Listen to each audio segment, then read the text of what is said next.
Hello, everyone. Welcome back to the RCBian Chelsea Fan TV. Well, we are in match week two. Yes, match week two of the English Premier League is back, and we had to be back as well, right? With a preview. And for that, I've got a really great panel as well. But before we actually introduce the panel to you all, guys, I have to definitely pass on the condolences from our end to Fabinho's family. Fabinho, the Liverpool player, unfortunately lost his dad today, and that's really sad to hear. And hopefully, as in his soul rest in peace, and Fabinho and his loved ones are great as well, and come back stronger, right? But yeah, having said that, quickly, I will shout out a few guys in the chat because they have been waiting for the stream. I think we have Shantanu Tripathi, who was definitely on time, and yeah, he has some news for us as well. And Dieter, definitely a great support of the channel. And of course, Chelsea Perspective. Big up to you as well. And we have, I think, Sham, who's joined us, I think, for the first time live, but he is definitely a great supporter of RCB and Chelsea Fan TV. And yeah, I think we have Sushant Bakshi as well, who's joined. Big up to you. And of course, we have Devils United. That's Maisie here. Maisie, big up to you as well. Devils United, the great channel. Man United channel. Definitely will discuss a lot of Man United, hopefully towards the end. But declared, big up to you for the time zone, and you always make it, brother. And yeah, great to have you. But yes, lot of introductions in the chat, but definitely, we have to introduce the panel because yeah, I'm really excited today because firstly, we have Zeeshan from Talk Football HD. I think it's the first time. Zeeshan, welcome to the stream.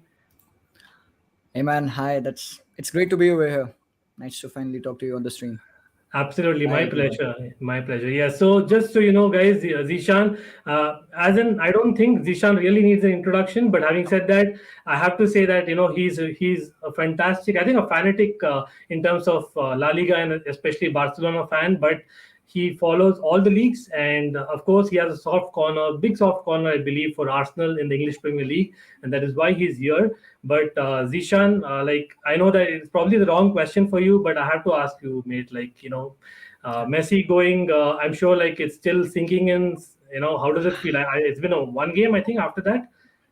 Yeah, So I mean, just you saying that name makes me go like crazy. I mean, I hearing the can name of imagine. Messi and not linking it to Barcelona is really weird. So yeah, I'm still processing it right now. I'm not good when it comes to thinking about Messi and Barcelona. But then I'm looking at the brighter side. Okay, fine, he's gone. He'll be at PSG for another couple of years and probably would win something that he hasn't won at Barcelona, the Champions League. So I'm excited for him, but I'm also excited for Barcelona because they are doing very good and expect them to have a great season. Thank you. Right. And just quickly, like I remember Zishan when we met last time, I think it was on Raghav TV that we met last, and you had just completed, I think, got 25,000 subscribers to your channel, Talk Football HD. Great stuff there. But I Yep. think now we probably crossed 28,000 as well. So another congratulations for you. And yeah, as in guys, again, I have updated the links below. So I would strongly recommend. I think Zishan covers all the leagues, if I'm not wrong. I think there's hardly a league that Zishan doesn't cover. So that's something really unique, and you have to definitely check it out. And Thank you. I follow him from the time I've met, right? So great stuff there. But as we actually speak about that, I have to also big up Just Viola, always here. Thank you, and of course Blue Clouds TV. Big up to you as well. And yeah, we have to get in a Chelsea fan, right? So Taron, welcome back to RCB and Chelsea Fan TV. Much appreciated you being here. I know it's been a busy day for you as well, but definitely great having you back. How are you? Yeah, thanks for having me on. I've made it here. I'm in a hotel room in Birmingham somehow. I don't know how I've got here, but I'm here. I'm on the channel today, and yeah, I'm happy to be on with two guests that I've never been on with before. Two Arsenal fans, unfortunately. I'm very sorry about that, guys. They had to go to the Arsenal kind of road in life, but what can we do about it? Chelsea versus Arsenal. What can you not love about that? Great game on Sunday. Lukaku's debut. Ben White's first London derby. Could be a very interesting battle, and yeah, I'm really looking forward to it. Thanks for having me on. Right. Quick question here, Taron. Like, which was better? I know that you went for the live training at Stamford Bridge and covered it, I think, for Mrs. Channel. We also spoke about it on the last stream, and great coverage there, Taron, I have to say. But was that better, or watching Tottenham lose the first leg of the Conference League? Oh, that's a great question. I mean, I'm gonna probably have to go with open training. As much as I like watching Tottenham lose to a bunch of part-time delivery drivers, I do like to watch. Yeah, obviously I like to watch us live. It's nice to do my first kind of official journalism kind of role for Chelsea and for a different YouTube channel. It was great to do that, meet some great journalists like Olivia Bazaglo, Zach Chalobah from Chelsea TV, great journalists. And yeah, it was nice to do that. Nice to be very, very close to the players. Nice to, go with my friends, enjoy the experience of watching the players kind of train some drills they like to do. And I would like to go into coaching in the future. So yeah, it was great to watch and a really, really nice experience. Right. Definitely, that is something that I would like to definitely see you do much more. I'm sure that you're looking forward as well. But having said that, we have to also call upon, last but not the least, our third and final guest today, that is Luca from This Is Luca's Life. Luca, welcome to the stream. It's been a long time. How are you, man? Great. For, Absolutely fantastic. And thank you very much for inviting me on the channel. Yes, for the preview for the game on Sunday at the Emirates. And thank you very much for inviting me on. And we'll talk about the game and talk about Arteta and that. So yeah. I'm looking forward to it. I'm sure Taron is as well, but I don't know about you. As in, that's something that is a broken record by now. But Luca, yes, we've been in touch for a long time, guys. Again, one more great channel. I think Luca does a lot of vlogs as well. You need to definitely go and check it out. And I have to say, Luca, one question that I have, me and Taron, for instance, we'll be a little bit biased, but we just heard the UEFA, Men's Player of the Year nominations. I wanted an unbiased opinion here quickly. I know De Bruyne kind of would get the vote from a skill perspective, but this year, who deserves it? Kounde, Jorginho, or De Bruyne for you? You know what? In my opinion, you've got to give it to Kounde because I think De Bruyne is a very, very good player. And Jorginho, of course, won the European Championships with Italy. He's won the Super Cup. He's won the Champions League. But Jorginho, I don't want to disrespect people. Don't get me wrong, I love Jorginho, right? I respect that guy, right, in a heartbeat. And I just feel that he's not Kounde in De Bruyne level. I just think he does better with players around him. That's why. And I respect that Jorginho has won 3 trophies now in the summer. But you've got to give it to Kounde. Kounde is the best defensive midfielder in the world.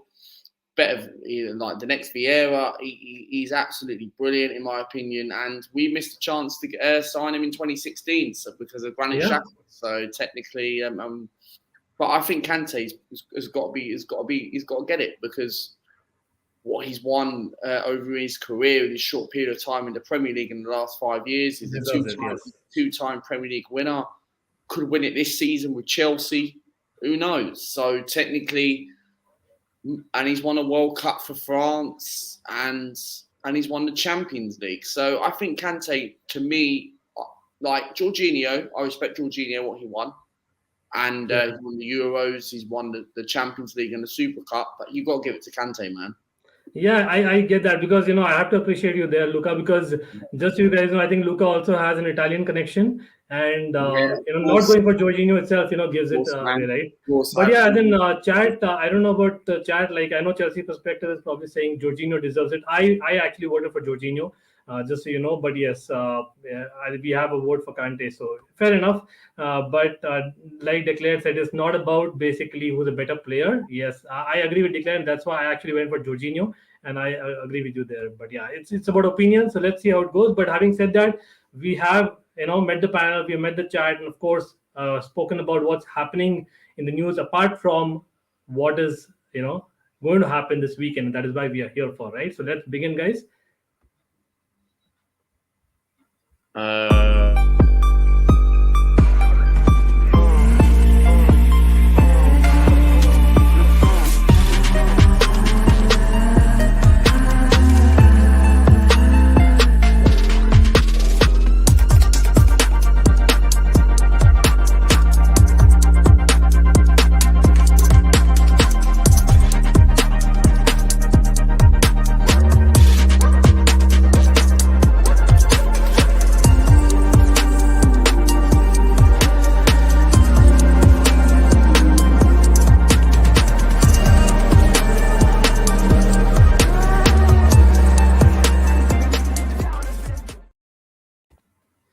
Okay, so that's just some memories there, right? Recent memories. Some memories there, man. Especially the Baku one. Literally, that hurt me, man. That took me a couple of days, and can I say something, right? That pre-season friendly, I was at that friendly game, right?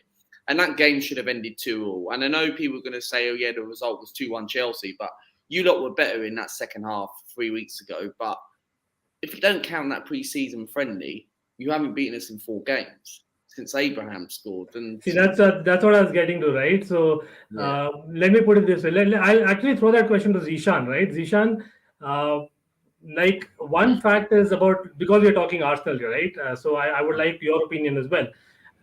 Like Luca said, right? As in, Chelsea hasn't beaten Arsenal, I think, in probably the competitions which count for a long while. I think December 2019, as we saw, was the last time we won against Arsenal, right? Really. But with the crowd back, right, at the Emirates, will that something be the crowd will be using it and probably pumping the team more, or do you think the crowd is anyway so negative at Arsenal the way it is? Like, what do you think will work? I mean, there would be a section of a crowd that probably might be booing a few of our players, might be there with the holdings of Arteta out, because we expect that. And we saw what happened with Timo Werner in that training session where they were, somebody picked the mic and was saying that Timo should leave and something like that. First of all, that shouldn't be done. But we know it's football, and when the fans are back in the stadium, anything can happen. Possibly what I would want is the fans to have the back of Arsenal, because it's going to be a huge game for Arsenal, because Chelsea are looking a terrific team this season, and now with Lukaku coming in, then they are awesome. And it would be an uphill battle for Arsenal to actually go on and have something positive out of this game. But as much as I want to believe in Arteta, he has got some good bunch of players, and I don't expect them to go on and actually win it, but I want them to go out with the right mentality, the right head, the right attitude. That's the least I can expect out of the players after that game we saw against Brentford. That was total abysmal. But into this game, I'm feeling a bit positive that Arteta would have said, okay, listen, guys, this is your chance. The next couple of games are going to be really difficult, and you're going to have to face City up next. So just do hell with it. Go on, play your best game. Let's hope Aubameyang would be back, and that's it. I'm not hoping for a win. I'm hoping for a good game. Yeah, I think great points there, definitely, Zeeshan, as always. But Taron, I'll come to you quickly, right? As in now, Luca and Zeeshan mentioned about the Arsenal psyche, what they're going through, probably with the crowd being back, and the losses that we've had against Arsenal. But Taron, really, as in what is the problem with Chelsea? Because we actually did very well against most of the big sides the last 2 years. Yeah. But against Arsenal, Taron, like we had something. So, what is your view, Taron? Like, what was missing? You know what? In my opinion, sorry, Luca, I'm just addressing it to Taron. Like, I just want the Chelsea perspective, and then I'll come back to you. Yeah, that's fine. Go on then. Yeah. Sorry. Yeah, I mean, I don't know. It was weird because last season we played, even under Tuchel, we had such a great start when he came in against Tottenham. We won 1-0. We beat Atletico, obviously, we beat some big teams. And when it came to Arsenal, I don't know. It was just something in my heart that I felt they are going to do. They're going to do it over us again. And when the game kind of happened, they set up in quite a low block with Kieran Tierney, a few other key players playing there. And I just feel like the way Arteta plays, even against Lampard, against Tuchel, he always seems to like get the players more ready for the Chelsea game, whether it's revenge for the Europa League, even though he wasn't there. The players, a lot of the same players are still there, whether it's kind of the North London derby, the London derby kind of factor about it.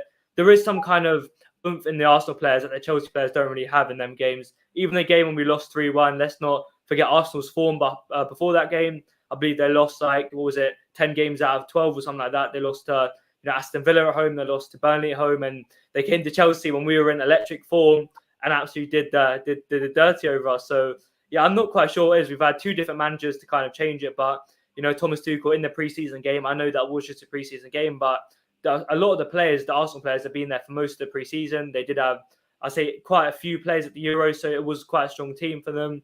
And we still played very, very well in that first half. Hudson-Odoi was electric. Ziyech was so good. A lot of the other players were fantastic in their game. So, you know what? I'm trying to forget about all the recent form in the previous games, trying to forget about that, because we've started off the season very well. We have Lukaku against some defenders that seem to have troubles against, target men in the recent games. So I'm trying to forget about their recent performances against Arsenal. Let's not try and make it a kind of, thing right now where we lose, Bournemouth recently for Chelsea. Let's try and forget about that. Let's beat Arsenal and let's, get back to where we deserve in London. Fair point. So, Luca, yeah, I have to come to you because I think Taron mentioned about the management, right? As in with Arteta. I know that you're waiting to basically pounce on this, because I think it's all about Arteta at one point in time. Like, it was all about him in the last couple of months, because of the fact that what happened behind the scenes, right? Because I don't think the owners are anyway, caring much. But Luca, like, in terms of just management alone, like, is Arteta that man manager?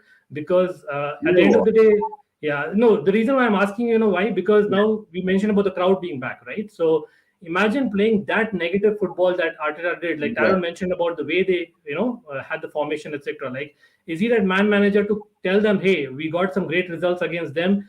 Don't worry about the crowd, and we got to do what we got to do. The thing is, right. You make a very good point, right? And I know Taron was saying about the low blocks, and I'm going to touch onto that about the preview later. But I think without the crowd, right, it's made such a difference. And I was quite surprised that we done a double overview last season at Stamford Bridge. And Tuchel's a very good manager, and he is a much better coach than Arteta. I just feel it's just an off day for Chelsea. I just feel like we just played the low block against you, and we just sat back and defend against you. But with Arteta wise, I think he's not the right man for the job. I genuinely think he's got to go. And what has he done in this transfer market? Like, he's gone out and signed Aaron Ramsdale.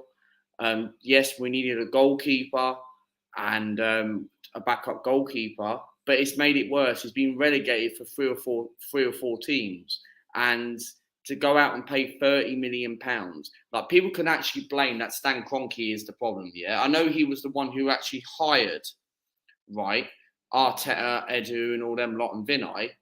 But Stan Kroenke, right, I'm actually going to give credit to Stan Kroenke. Yeah, I am a Kroenke out, but he has given us 100 million to spend, but we have spent it on the wrong thing, and that is something where you've got to look with Mikel Arteta and Edu. So the trouble is, I just feel he's got to go, Arteta. Like, results are not going our way.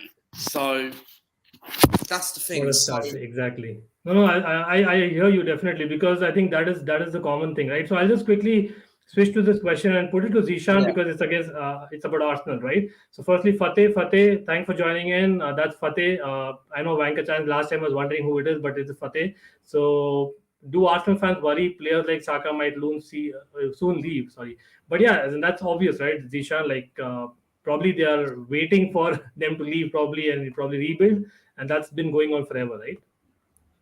Um, I'm just gonna go back to the point that Luca just touched about that Kroenke out thing, and Yeah. that the people are supporting them now because they have given them 150 million euros to spend on some players, and that's when he said thing about not the perfect signing. I think that I'm resonating on the same frequency which Luca said about the signings. Let's take a look at the players that they have signed, and let's take a look Yeah. at how they would be coming into the new season. In the past two seasons, we have been finishing eighth, and when you look at this squad that Arteta has supposedly built, who are the new players that would be starting in this team? Let's suppose Thomas Partey comes in. Do we expect Lokonga to start in? No, I don't think so. Exactly. Now, let's go back to Tierney. Nuno Tavares has come in as a left back. Probably, I think Yeah. there's no chance that he will be benching this Tierney. And when you look at, probably there would be Aaron Ramsdale who could be benching Leno, because I think Yeah. he's like bit better. And that one guy who would be a regular starter would be Ben White. Well, Odegaard was there previously. So, touching the point of Luca and supporting it, I'm Yeah. saying that although they spent big, they are the highest spender when it comes to Premier League, and they have surpassed City and Chelsea as well. So, are the signings really good? I mean, in the near future, you could go back and look at it like that. Tavares was a great signing, man. He just blew up. You would look at Lokonga, you would say, man, he's a great backup. And now he's actually benching Xhaka. He's playing that role of Xhaka. Actually, Xhaka's staying, and now I think he's given the captain's armband. So, Yeah. you gotta be doubtful about this management. And what Ankit asked before about the man management of Arteta, it's questionable now. You stripped off Aubameyang, and now you have given Xhaka the captain's armband, a guy The who was thing supposedly is, leaving.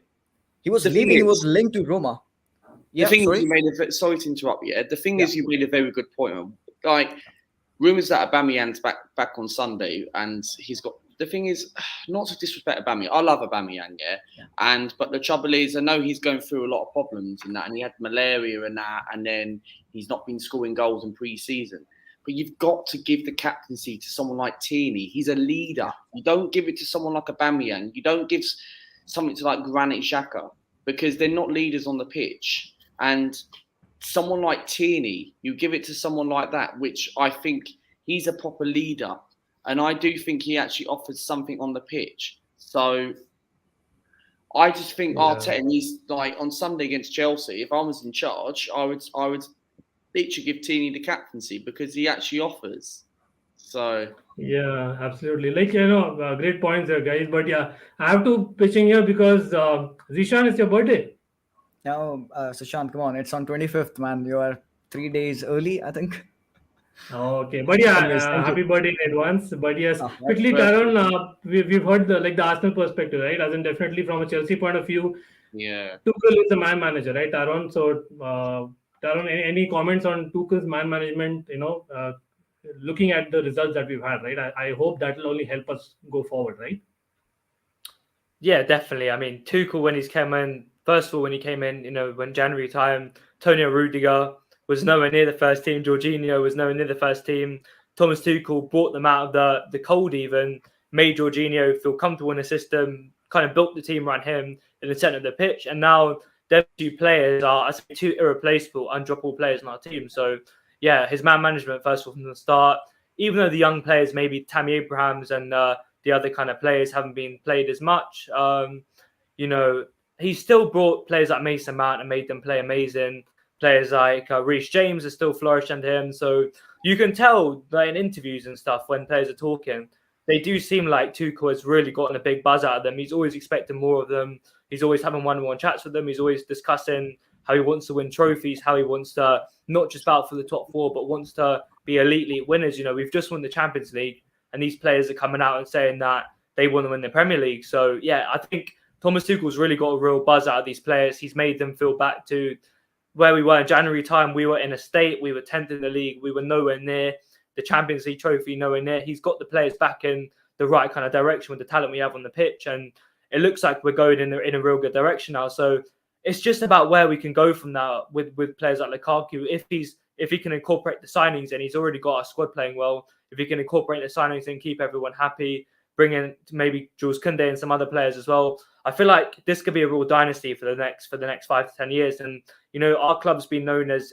a kind of rotational system. Getting managers, sack them once they've won a few trophies. But the way I'm feeling right now is Thomas Tuchel has got the squad built for the next 5-10 years, and it looks like we finally have a manager who's going to build a dynasty like your Sir Alex Ferguson's and your Arsene Wenger. So it does look like it's going to be a very, very dangerous kind of combination with Tuchel and all these great players. Yeah, so I'll just quickly jump in for a few comments. I know there are a lot of comments, guys. I have to address them. Lukaku's record against Arsenal is not too impressive, just like Chelsea. No, the thing is, I want to say something about that, and he's made a very good point in the chat. Lukaku's record against the top six in the Premier League, right? It's not very good. And don't get me wrong, Lukaku's a great striker. I would have him in the Premier League, right? I would replace him over Aubameyang. And what he's done in Serie A, I know Serie A is a bit of a piss league, but still, if he can actually bring what he's brought and actually accomplish from Inter Milan to Chelsea, then he can actually address it, because he's played for about 3 or 4 Premier League clubs. But he's played for West Brom, Everton and Manchester United. Yeah, he did. West Bromwich Albion. So yeah, but Luca, sorry to cut you there, but the fact is, I agree with Chelsea perspective 100% here. Like, we cannot just compare. Like, I know that Fateh is a great fan of Italian football, and he knows a lot. But he will be the first one to say that Lukaku was a beast in Italy the last 2 years that he's played. So I actually kind of disagree with Fateh and Luca there, but I'll go with Chelsea perspective. And talking about squads, I think definitely the squads have been rebuilt. So that actually takes us to the next section, guys. So we'll just quickly jump into the next section. Okay? Yeah.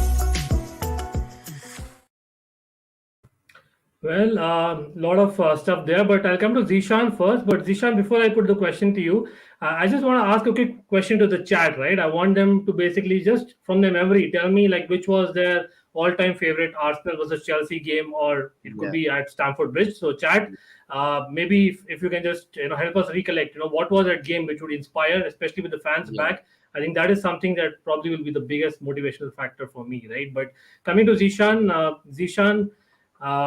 I think, yeah, no secret you follow La Liga, probably, the most being a huge Messi and Barcelona fan as well. But Odegaard, right? Martin Odegaard, someone who was a great prodigy. I think someone who was always, told that he'll be the next big thing, but, moved a lot. But really, like you were in that school of thought that Madison would be a better signing, or you think Odegaard has something in him to probably prove? You know what? Oh, are you asking? Who's Yeah. asking? Yeah, Oh. it's Zeeshan. Sorry about that. Right, you go first. Then. Go ahead, go ahead. I mean, if Luca has to say something, you can say, man. Sure. Yeah, go on, and I'll say mine first. Thank you. You know what? With Odegaard, right? I don't think it's not a bad signing, but we needed someone like James Maddison. The thing is, I had a debate on Twitter, and I don't know if anyone checks my tweets on Twitter and all that stuff and on my status, but people were saying that apparently, we're not going to get James Maddison, all this and that. He's not going to get 10 or 15 goals. The thing is, we need someone like a Bruno Fernandes type. You saw it last week when Manchester United beat Leeds 5-1. And not to disrespect Odegaard, I think, yes, the positive thing is, yes, we've got him cheaper. Yes, he's 22 years old. Real Madrid wanted 50 million euros. We paid 30 million. And that's a very good bargain. But the trouble is, we need a midfielder who's going to score goals. And I don't want anyone to think I'm actually being offended to Odegaard. But I think I will back this guy. I will back this guy 100%. I'm not one of those fans who are going to say, oh, well, I ain't going to back this guy. But he's not the answer, okay? And the thing is, I would have liked someone like a James Maddison or a Hossam Aouar, someone like that who's going to be more creative and get goals. Because we need a midfielder who can score 10 to 15 goals a season. But Odegaard, the thing with what Odegaard's good, he can work hard, he can track hard. And he can go forward on his day, and he can be good. But we needed someone like James Maddison, because what really frustrates me about Stan Kroenke's actually given us the money to Arteta and Edu and them not are in charge of the recruitment. But you go out and waste money on players when we go and buy Ben White, Odegaard, Aaron Ramsdale and all that. Half of them are backup players, but Arteta's actually really given Odegaard the number 8. And when I saw that this morning, that really baffled me and frustrated me. I'm thinking, right, I know people might say it doesn't matter about numbers, but to me it does. Like, literally, why would you give Odegaard a number 8 shirt? Like, we actually could have got James Maddison. He wanted to come to the club. But the trouble is the board actually decided to go for Odegaard because typical us, we like to go for a cheap option. So let me stop you there. Yeah, so Zeeshan, like just continuing from that, right? As in, because like I think most of the points I think Luca's already said, but the reason why I wanted your perspective is because of the fact that you literally watch every minute of in every game of Spanish La Liga. Yeah, so I know that for a fact. So Zeeshan, what is your perspective on Odegaard? Odegaard to me is much more of a creator than he's a goal scorer. And if Maddison would have been over here, he would have provided much more goal threat. Like Luca said, he has been in much more goal involvement. And even though we have had Odegaard at Arsenal before, I don't think so he was much of an X factor. And I still don't believe he would still be an X factor. The person I would believe to blow up and would have a great season is Emil Smith-Rowe. That's a guy I'm looking forward to much more than Martin Odegaard. And if we would have gone for Maddison, I would have been much more pleased because that guy promises you goals. We have seen him play at Leicester and he has been really good. So I'm not disappointed that we have signed Odegaard. It's just like, okay, fine. We are sticking to the people we have got because Odegaard has been over here. He knows this club and he has played major part of the games and blah, blah, blah. We can go on talking about that. But probably Maddison would have cost us more. We got Odegaard for like around 35 million euros or something like that. Maddison would have got maybe 70, 60. But if we had that money, let's splash on the right players which we got. Was Odegaard the right solution for Arteta? I don't think so. But am I going to support him? Well, obviously so. That's it. A quick question here. Would you like to have Lautaro Martinez is Arsenal fan. So Zeeshan, I think you can take that as well quickly. As in, Yeah, is that of course. Thank you so much, Ankit. Again, like Luca was talking about how he's a fan of Aubameyang, but I believe it's time now to move away from Lacazette. Possibly, if we can secure a move for him, we should definitely be going for Lautaro Martinez. He would be a great player. I like the way he plays. His work rate is very good. But then again, Inter have said that they won't be selling this guy. He's untouchable because they have sold Lukaku, they have sold Ashraf Hakimi, and even though they are in a big financial crisis right now, they won't be selling their best assets. So Lautaro is untouched right now, but we'll have to make do of what we got. I think Balogun and Nketiah, maybe he has gone on loan right now. So I think Aubameyang, when he comes, and I think that since he has been tested negative in the report, he might be available to play. That's what I yeah, hear. we will definitely talk about formation strategies and picking players. But having said that, Taron, I have to speak about Chelsea. I think a lot of Arsenal talk here, right? So guys, if it's okay, let's take a break from Arsenal just for a couple minutes, and we have to speak about Chelsea here because as in today's presser, Taron, we did actually see we heard Tuchel talk about Chalobah being a possible fourth option. That is the talk of the day, right? As in that again, there are two sides to the coin, right? One side says that hey, that means that he's probably not really an option, and it's a worst case scenario, so he's not looking at him. But the other side says that he is probably looking at him as an option, right? No, I know that we've had on this channel again a lot of times chat about Chouameni and Kounde for that matter, right? Again, we've signed Lukaku, fantastic, something which will hasn't really help us finish goals. But again, you're in the school of thought that we would probably be going for a new signing or just mold Chalobah. Or I think even Saul was linked to us today. I think Fabrizio Romano just about an hour back, said that. So what's your call? I don't think we're going to sign anyone else in this window. I don't think it's likely. Sure, there's not been many concrete talks on that.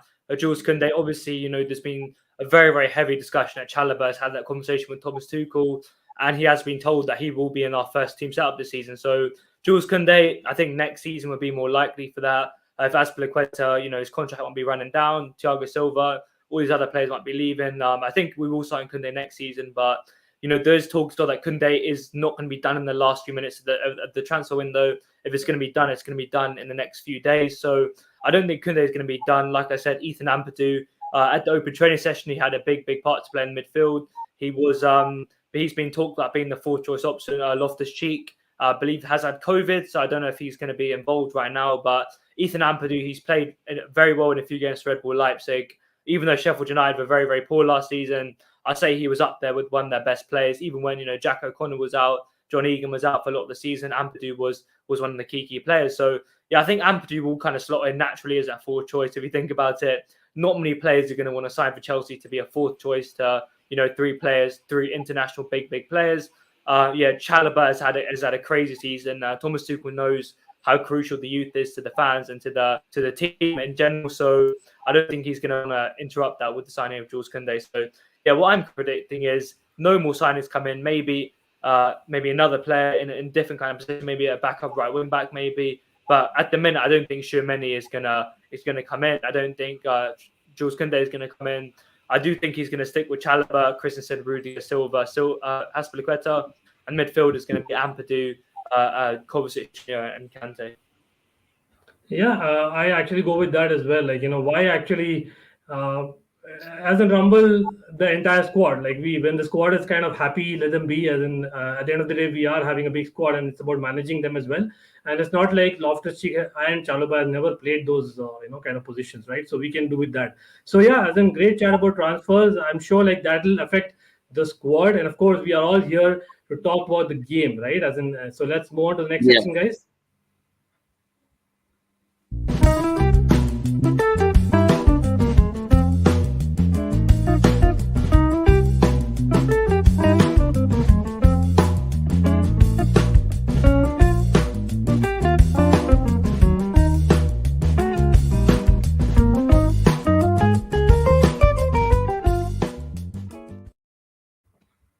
Okay, so Zeeshan, probably come to you first. I know Arsenal, I think, if I'm not wrong, Arsenal have lost 5 out of 7 games, including preseason and obviously the Brentford game. and have just got like 1 win or 2 wins, I think, if I'm not wrong, right? So is that something that will, again, like it's Yeah. about man management, like we spoke about Zeeshan, but what do you think, Zeeshan, is the way that Arteta can boost them? Like, I know the recent form hasn't been there. Um, well, actually, like I said in the very beginning, that we have to just pick ourselves up, even though the preseason games haven't been that good. But we can stick on to the fact that we have defeated Chelsea in the previous games at Emirates. We have been having a hold on them, and the fans would be back. That would be a very big boost for us. And now into this new game, like we have to forget our ghost. We lost them, so what? We have to continue, because this is the point where we have to make some statement. And against Chelsea, as hard as it would be with Lukaku coming in, and obviously, so they are the current, according to me, the favorites to win the Premier League. But being an Arsenal fan, supporting them, I haven't had such connections with them, because they haven't given me such motives to follow them, to support them that efficiently. I'm a huge Barca fan because they have been winning titles, they have been scoring the goals, blowing the charts off. Lionel Messi has been racking goals and everything. But when I'm trying to support Arsenal, I'm lost for cause over there. But this could be this exactly. Luca would relate to it. This could be that moment where Arsenal fans, the players, could step up and they would have a great game. Like I said, it all depends on how Arteta sets up his team. There have been a lot many signings. It's all about the right format. We have heard. I still don't know if we are allowed to talk about the formation just yet, but there have been talks about going in a Yeah, back let three me because actually, let yeah. me share it. So yeah, then you can go ahead and what is your thought about the formation? Um, okay, so can I continue? Yeah, please, please. Okay. So yeah, as I heard that they are possibly gonna go with a back three as well. Yes, exactly what I am seeing on the screen right now. Okay, obviously there's a Holding, mistake here. Sorry to cut you there, but obviously Azpilicueta is our captain, and I think yeah. that by mistake, he's there, but no ways he's not going to be an Arsenal player. But yeah, as in obviously, without that, I think it's a 3-4-3 that you're probably I going was talking towards. about that. Yeah, actually, because they have been playing with a 4-2-3-1 that has been the formation previously. But why not go with a back three, and they'd be more solid defensively. Although Chelsea would be blazing with all guns, they would be probably debuting Lukaku, because Pulisic is out. He was tested positive. But then again, they have Kai Havertz, Mason Mount, and Timo Werner, obviously one of the best strike force in Premier League. So when you talk about what do I expect of this game, I'm scared. Yes, definitely, because it's gonna be Chelsea in front of us. But do I have that positive motivation, that sense of confidence? Yes, my team can do something. Yeah, I'm having that kind of thinking right now. Yeah, you know what? I'll just quickly pitch in here because I don't know about you guys in the chat, but I feel like the fact that you're underdogs, right, is probably a positive in itself. As in, of course, like the game against Lampard's Chelsea, right? As in, we were actually going great guns. It was Arsenal which kind of stopped us. Taron, I'm sure like you remember that. Not a great memory, that the 3-1 loss that we had. But Taron, about Chelsea, right? Again, like we have won, I think, 5 out of our 7 games that we have played in the last month or so, Yeah. including preseason and the game. Like that is obviously a positive momentum. But again, in terms of the wins we have got there, even the Crystal Palace game, we had a great start to the game as well. So, is there any major changes that you would make, Taron? I know that Lukaku is probably a shoe-in if he's 100% fit. I mean, Lukaku isn't really 100% confirmed. I'd say, we've had a great attack in the last few games. If Lukaku was to come off the bench, it wouldn't be that bad. But yeah, Lukaku probably is going to start this game. I think, yeah, that is the attack that many people are going to be talking about. Mount, Havertz, and Lukaku. Mount to kind of play the free roam position. Havertz to kind of play the Lautaro Martinez role kind of at times. And, Lukaku to just be the Belgium Lukaku, which was a very similar system and formation. So, yeah, I think this team is very, very likely. Apart from, I'd actually put Reece James in over Azpilicueta. And I know Azpilicueta played very, very well against Crystal Palace. He was actually very, very good in the right wing back role, which is actually quite surprising. But Reece James has played that game against Weymouth very recently. He's had minutes in the Crystal Palace game. He had minutes and at the open training session. I know it doesn't really count, but he did play. There was kind of like an 11-side game going on. He did play quite a lot of that. So yeah, Reece James, I think, will start there. Jorginho and Kounde, that is a bit of debate as well with, his injuries, Kante's current injury situation, but he was training and he does look likely. I do think Mateo Kovacic is going to start. We don't want to kind of rush Kante back, as we've seen in the past. It's affected him for the whole season. And yeah, Alonso or Chilwell is a massive debate as well. I mean, Alonso, what a free kick against Crystal Palace, but Chilwell, Yeah. his dynamism, his pace to deal with Bukayo Saka could be crucial. Alonso doesn't really have the same kind of pace anymore as he used to back in the Conte days. But yeah, I think Alonso will start just about now. We'll have Rudiger there to deal with the England kind of start. And yeah, Trevoh Chalobah, 100%. I want him to start. He's had the talks to Tuchel, scored a banging goal. Amazing performance in the Super Cup final. So yeah, I'd start Chalobah, and the front three, like I said, it is going to be kind of a roll of the dice situation. Obviously, Christian Pulisic is not going to start. Hakim Ziyech has just recovered from the shoulder injury. But yeah, Lukaku, I think I'm ready for this. I'm ready for this Lukaku start, man. I'm really, really ready. And I know Arteta's going to be looking at the Ben White kind of situation with Tony and thinking, we can't let this happen again. But it's easier said than done. You can't just do it. If Lukaku's there, he's a whole different gravy to Ivan Toney. So it's going to be crazy what's going to happen. And Havertz there to kind of get around Pablo Mari, to kind of get into half spaces, and Mason Mount to rip apart whoever starting at right back. So yeah, I know I've kind of violated Arsenal a lot there, but I think it's going to be the thing is, we've got to keep Lukaku quiet, man. And you made a very good point. And like, I know you're going to ask me what am I confident or anything like that, but yeah. So I want to ask you, Luca, the fact that I think obviously we showed the teams of both Chelsea and Arsenal, what we feel, at least I felt, and I think most of the, folks that we saw, I think Zeeshan and Taron kind of agreed upon. The only fact that, of course, it wasn't Azpilicueta again on the right wing back. It was Bukayo Saka. I believe that he'll come back. But I think Bukayo Saka, like the game that he plays, and Tierney, I think Tierney probably would be more of a wing back, as in he's probably more effective as a wing back. You feel, Luca? Like, is that something that probably is the only way that Arsenal can talk about countering on the wings? You know what, right? Like, the thing is, going into this game against Chelsea, like, you're the European champions. You're the best team in the world at the moment, and yeah, you don't have to rub it in. But technically, we haven't won a trophy in that European trophy before. But the thing is, getting onto the Tierney and Saka situation, I think it's best if we need to play low block against you, because at Stamford Bridge, when we beat you, that was our first win in 10 years over there last season. And I think when we've done a double overview last season, I think the only way we can get something out of this game is we have to play low block. We might have to play counter-attack football. You lot are going to attack. You lot are going to be looking for revenge. Like, that pre-season friendly might not even count, despite you won that.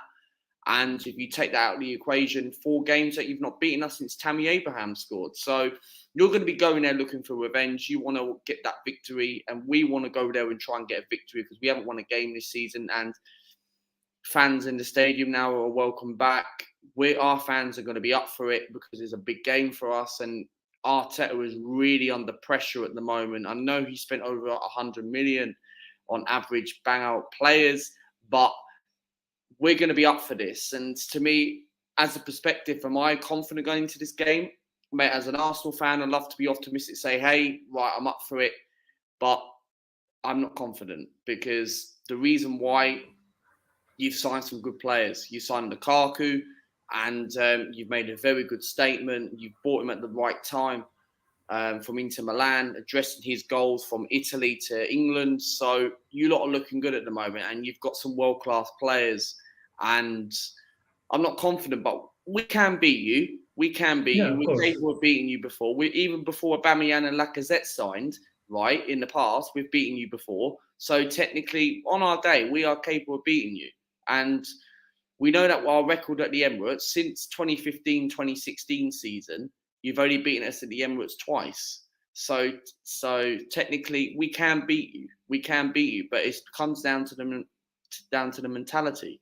Because apparently there's rumours that Aubameyang's back, but whether I believe it or not, Partey's out, but could be back from the Manchester City game next Saturday. So it's going to be difficult, and we've got to try and stop your attack.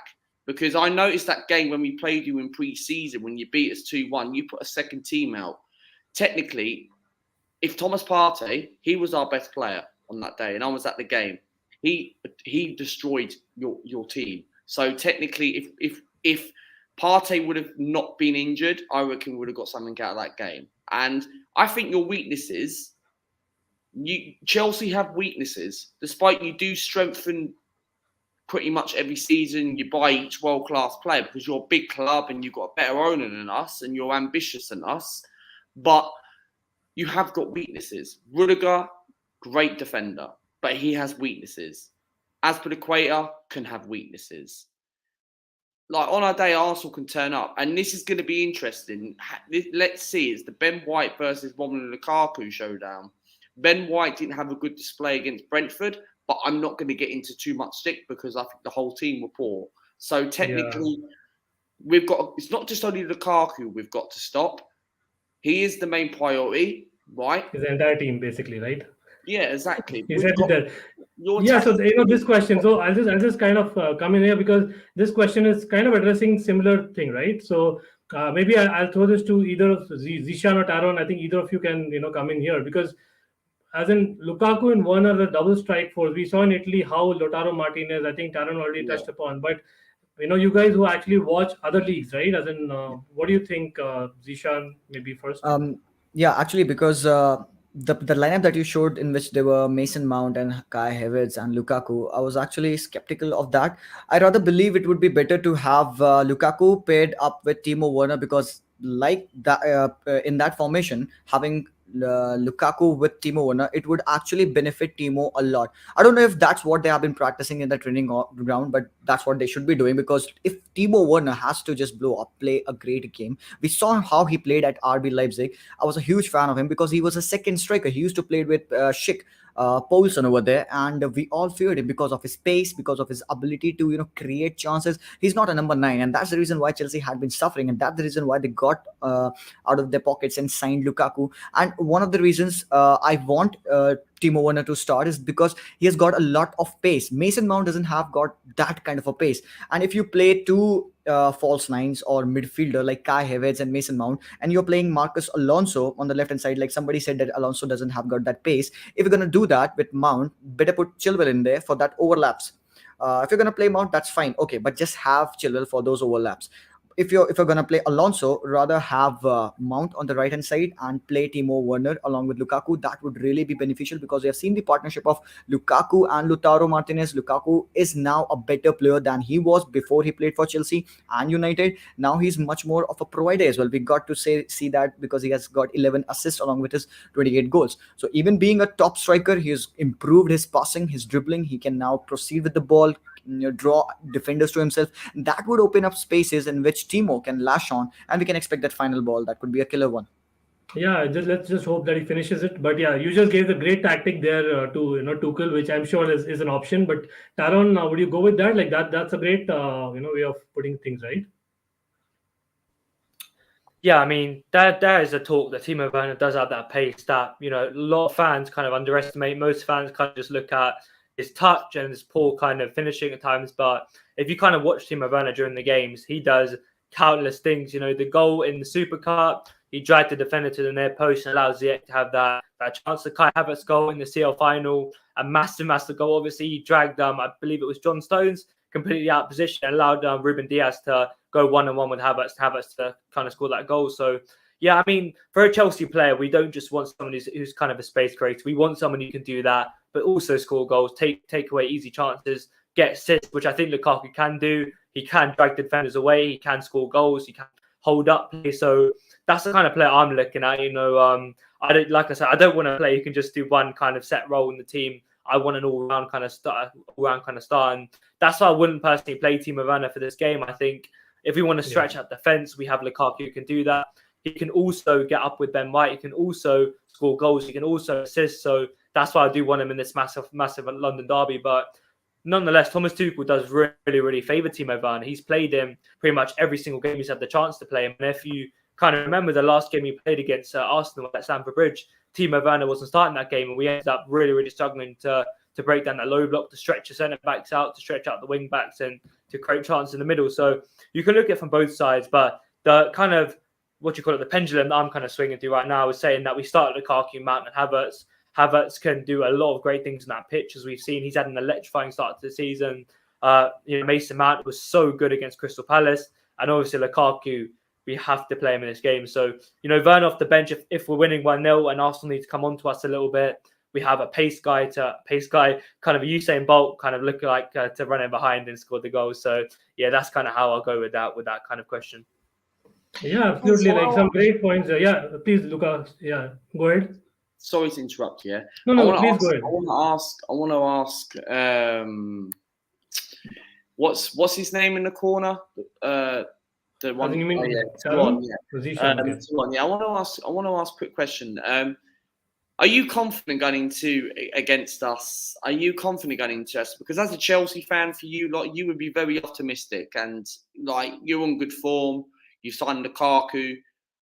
Do you have any worries against us? Do you have like that little teensy worry, thinking, right, Arsenal could do this. Arsenal, they need it more. Do you have like little things where you actually think in your mind where Arsenal can do something?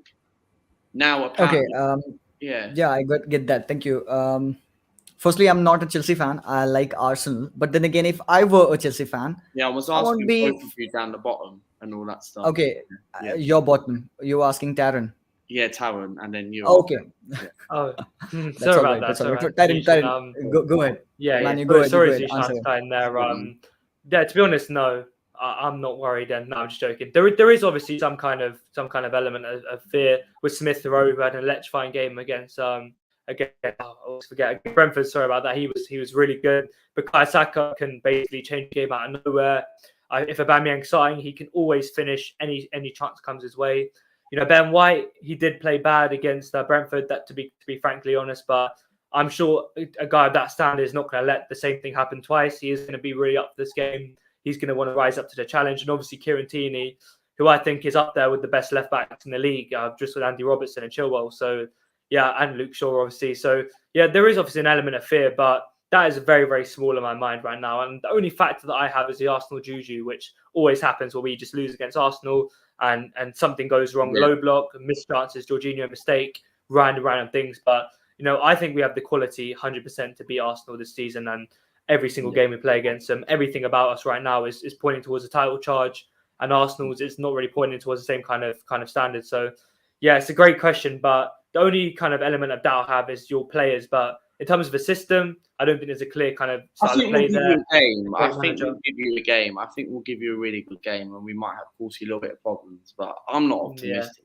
I just. Yeah, I think that's the thing, right, Luca? At the end of the day, like I said, like it's all about the underdog game. That if Arteta is able to kind of get them playing that with the crowd kind of behind or against them, like that's something that is surprised if we get anything out of the game. I'll be shocked if we get 3 points. Yeah, it's all about the tactics for me. Like it's going to be a tactical game, but yeah, definitely Chelsea are favorites. There's no two ways about it. But yeah, we've not beaten you for a while. Game on Boxing Day when we done the double over you, right? Yeah, keep telling that. Thank you. But Boxing Day, right? He was really under pressure, and then we went on a little bit of a good run. I think we were unbeaten like 6 games, and then Southampton knocked us out in the FA Cup, right? That game. Apparently, fans were saying that game he had to win, and Arteta was a lucky man.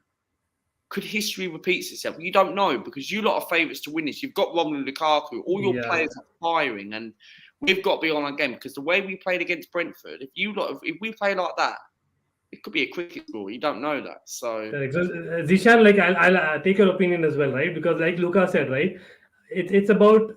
Like he keeps saying that did the double over us, and it's a fact. Like for Arsenal, it is a trophy. Doing the double over us, winning against Spurs, and the fact that Lampard lost that final. I know it wasn't Lampard; it was a team, and Pulisic's injury was part of that as well as the red card. But the FA Cup kind of kept him in the job for so long. I feel like Zeeshan, would you agree to that? And I think again, like we're all forgetting like what Chelsea has achieved over the last 2 years. No comparison even, but. Let's talk about Arsenal quickly, because I think Arteta just being in the job, Chelsea has helped you guys. Like, so I think probably it's time to return us the favor by finally losing against us, right? Yeah, we're not gonna do that, definitely. But we're gonna give you a great game. Like some people are over here saying that all we need is a great game of football. And what people are talking about over here is that we have definitely beaten you thrice in the previous games, and the confidence is with us. And even though we are on a very bad start. But then again, like people are talking about the weakness, like Luca was talking very elaborative about the weakness of Rudiger, of Aspilicueta. Actually, I don't see it that way. I only can see it in this way, that they might get overconfident. possibly you guys could get overconfident. Yeah, fine. We have Lukaku. We've got the world's best striker in our team. We've got the world's best midfielder in our team. Even there would be a shred of overconfidence in this team. We are the underdogs, and we have seen in the Euros that it was a tournament of underdogs where they have defeated the top teams, which wasn't expected. So in this game, we are the huge underdogs, but you guys are coming at our home, and we would at least try to thrash you guys.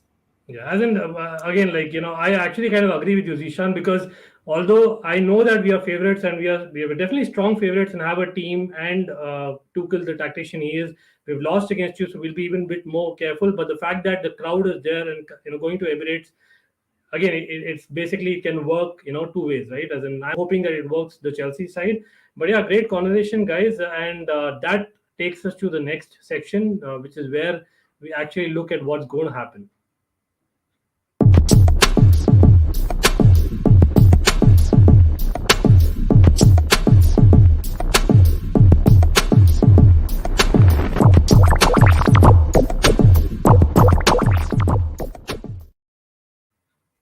Okay, so Taron, firstly, let's go with the Arsenal game. Of course, I will take the result as a win, but I'll probably ask you the score prediction. Taron, what's yours?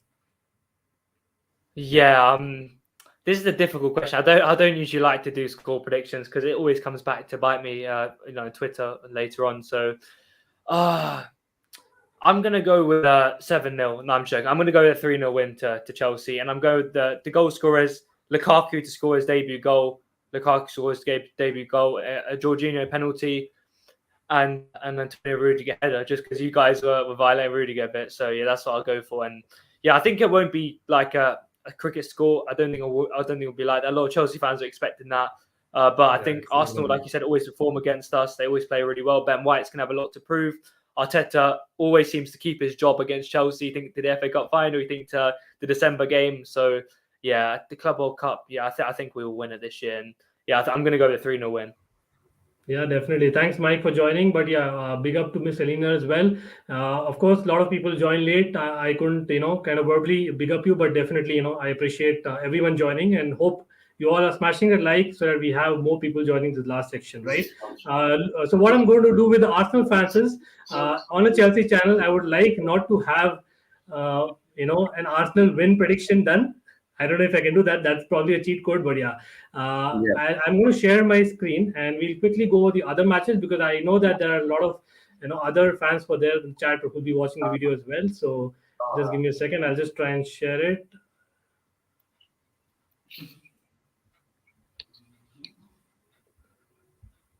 Okay, so this is basically what happened last match, and let me try and share the other screen. Yeah, because I think obviously the first match is Liverpool-Burnley, right? So Zeeshan, I'll go with you first. Liverpool and Burnley. Okay, the first game of Liverpool was really great. I don't see them losing this one. They've got their major players coming back, especially Van Dijk is going to be very crucial. Obviously, we know what happened with Fabinho. I don't know if he's going to play or not, but then again, Salah is on fire. Firmino is having a great game, and the defense is looking resolute. Matip is back. Alisson is playing. So I believe that's going to be an easy win for Liverpool again. Exactly. Like obviously we're just going to touch upon like the top teams because again like it's just the beginning of the season. Anyone can win any game, but the fact that we are all competing, right? So Liverpool definitely I see them winning as well. So Luca, I'll probably come to you, and I would go to Man City Norwich.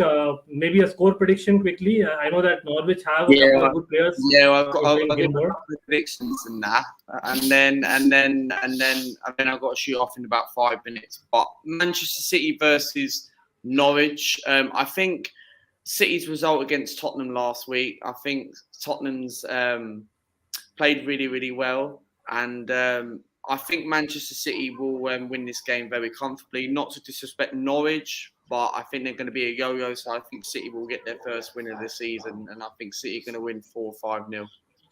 Yeah, I'll go with that. Like guys in the chat, like I'm assuming you're commenting as well. We will come back to this because we will be reviewing along with what we had predicted, right? So, Taron, quickly, Southampton, Man United. Southampton, Manchester United. I'm I think United. Is I think Taron United. there? Sorry. Sorry, man. That's all right, man. That's all right, man. Okay, yeah. So anyway, Luca, go ahead. I'll probably go with Taron for the last one. Yeah, Luca, I'm assuming going for Man United, right? As in, we think have a couple of good Chelsea players there, but I think Man United will beat Southampton, to be honest, because United, you saw them last week, what they did against Leeds. I thought it was a really good cracking game. I know Manchester United won 5-1, I believe, and Bruno Fernandes is showing what he's capable of. Not Pinchenka or what they call it, penalty, whatever he does, and Pinchester United. So technically, I think Manchester United will win this game and I still think they're undefeated away from home. I'm not 100% sure because they did not go unbeaten away from home like the whole season or something in the Premier League. I think Watford beat them. I think there was a team which beat them towards the end of last season. Sorry, not Watford. Couldn't be Watford. I think United. I think United will win this game very, very comfortably. I'm going to go for 2-1, 3-1 Manchester United, man. Yeah, fair enough. I probably had the same prediction as well. But yeah, Taron, Wolves Spurs, it's Nuno Espirito Santo going back to Wolves. So what's your prediction, Taron? Are you talking to him? No. Yeah. Yeah, I mean, the Wolves game, it is pretty surreal that he's already going back to Wolves in one game into the season. He did have a very, I'd say, a connective, what's kind of like a spiritual kind of journey with Wolves. You guide them up from the Championship and really developed a lot of their players into superstars. Kounde, a few other big players. And yeah, I feel like it's going to be very sentimental for but as soon as he gets on that pitch, he's going to want to destroy Wolves, and as politely as possible, he's going to want to get the win. He's going to want to do it for his new club. So yeah, it's going to be at Molineux, and I do think Wolves were quite good against Leicester under Bruno Lage. So I'm going to go with a 2-1 win to Tottenham, but Wolves will definitely not be passengers. I think Heung-min Son will bag again, and also I think Steven Bergwijn will get a goal this time, but maybe another goal scorer for Wolves could be Daniel Podence. I think he's a very good player. Yeah, I think fair enough. But yeah, we've predicted obviously the Arsenal-Chelsea game. I didn't let Zeeshan and Luca go for the Arsenal-Chelsea scoreline.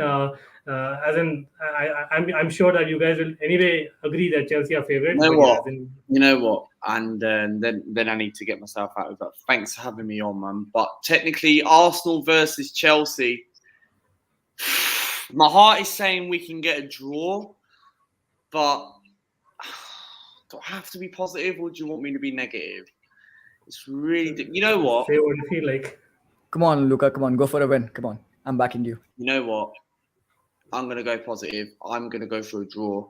I'm going to go for a 2-2 draw. I think Martinelli, this is the day where he's going to freaking step up. I think Chelsea going to get a point. I think Arsenal will snatch a point in the last minute. And I think Arsenal will take a lot of positives going into the Manchester City game. Not expect to get anything out of that. But I'm going to go for a 2-2 draw, man. I think we can get something out of the game, to be honest. Yeah, I think that's quite optimistic, I must say. But yeah, then I would not be against that because anything is possible, like we all say, right? But yeah, great stuff. Zeeshan, I'm assuming you are going for an Arsenal loss? No, definitely not. No, definitely not. I'm agreeing with Luca. I'm actually not going to predict that a 2-2 draw, but I'm thinking it would be a draw. It could be a draw. It could either be, if we play a low block, it could either be a 0-0 draw. We won't let you score. That would be a big thing for us. Okay, fine. 0-0 draw for me. Fair enough. Okay, we'll take that. But yeah, not really. But yeah, we have to kind of accept what your predictions are. Luca, firstly, I know that you need to go. Thanks for coming on. Yeah, this was great banter, great conversation. But yeah, I would, definitely thank you for taking the time. We have to do like a review or something, and we'll have to do a review on each other channels and all that stuff, and we'll have to do a review on it, and maybe do it on your channel if you want first, or mine, or you two are more welcome to come on as well. And feel free to subscribe to the channel, man. And we are on the road to 1,200 subscribers. I want to get that by November. We're on 1,130, so we're 70 away. And if anyone can go back and watch my playlist, that'd be great. And get one day I can be monetized in the future. But we do YouTube for fun, and it's good to have me on. And but yeah, all the best on Sunday, you lot. And Taron, it's nice to meet you, by the way. Sorry if I haven't pronounced your name right, but But no, it's lovely to meet you and talk football and Ankit as well. And good luck for Sunday, man. And I pray that Arsenal can get something out of the game. And but I'm not optimistic, but I'm going to stick positive and see what happens on Sunday. But thanks for having me on, man. Always. Appreciate it. And yes, guys, anyway, all the links, like Luca said, are below. So definitely, subscribe because I love his vlogs, to be honest. But having said that, Zeeshan, thanks a lot. Again, it's an odd time for you. I know that you have to go, I think, to pick up person. That's all right. Of course, it's we do have a few more minutes. I would stay here till the very end. It's no worries. Oh, okay, perfect. Yeah, but I would love to actually, hear about, your channel because I know that you follow a lot of leagues. I don't know how you do that. I try to do that all the time. I would love to do that, but yeah, as in definitely, something about his channel, because guys, again, for people joining late, I think Zeeshan, I think I met him actually a month ago, and he had completed 25,000 subscribers, and he's actually moved to 28,000 now, and he covers all the leagues literally. Not a single league that I know he doesn't cover, but I think Arsenal, Barcelona are probably his two clubs. But yeah, please go ahead, mate. Thank you so much. And people were talking about how Arsenal are favorites are not the favorites for this game. I'm gonna stick again with my 0-0 draw. And people over here are talking about Sushant is saying they hope Arsenal score. Definitely, I would hope them to score, having a clean sheet. So thank you, Sushant, one of my ultras, that's what we call on our channel. And thank you, Ankit, again for having me over here. It was a real pleasure. It's always is a real pleasure to talk to so many people. Taron, again, it was a pleasure to talk to you, and I couldn't get to say my goodbyes to Luca, but I hope that we'll be talking soon. So thank you again, guys. And Ankit, it's a pleasure, and we could be doing this soon. Maybe you could come on my channel and we could talk about Chelsea if we have a video upon that. And while you were asking me about how I managed to follow all the football leagues, it's just like I really have nothing else to do. I love football so much that I cannot skip a single game. I mean, the excitement that United brings to me is equivalent to what the other teams are doing. Like Chelsea are, I'm really crazy about the new players coming in, especially the youngsters. So I get to follow as much as I could. If I miss something, I go back, I check it again. And especially my mind and heart are with Barcelona. Definitely, I'm a cool. I follow them blindly. I criticize them as well.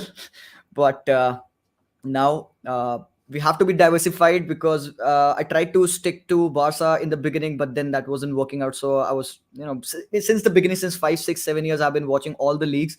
So I've got quite a bit hold of all of them, if I could say that. So yeah, it's been a pleasure again. Thank you so much, Ankit, for having me. I hope that we could do it again soon, man. For sure, for sure. And as we say that, of course, Taron always takes time for RCB and Chelsea Fan TV. I have to thank him. I don't thank him enough is what I would say. But definitely always great to hear you. And I've got a lot of feedback for Taron, right? I've been saying it, but yeah, my viewers love Taron. And that's something that I would love to have again. But Taron, please go ahead and plug in yourself, mate. Yeah, first of all, I got to plug in my Wi-Fi because it's not working. But apart from that, it's been you're in a hotel, so that's understandable. It's all right, man. Absolutely. You've done a great job. He just got in there. Yeah, I think he's just frozen. Can you guys? Yeah, it's better. Can you guys hear me? Yeah. Can you guys hear? Yeah, I'm just going to quickly do an outro before I leave. Zeeshan, it was honestly a pleasure to meet you. Hopefully, we can link up in the future on your channel and my podcast as well. Ankit, thanks for having me on. But yeah, I'm going to go for my Wi-Fi goes again. But thanks, live chat. Thanks, everyone, for tuning in. And yeah, I'll see you guys soon. Thank you. Bye. Take care, mate. And yes, everyone in the chat, again, Mikhail has joined late, but big up to everyone. And like Zeeshan said and Taron and Luca said, we'll probably be back. And hopefully we'll get a win. Either side, it'll be an interesting match. And then we'll talk further, right? Till then, take care and have a good one, guys. Good night, guys.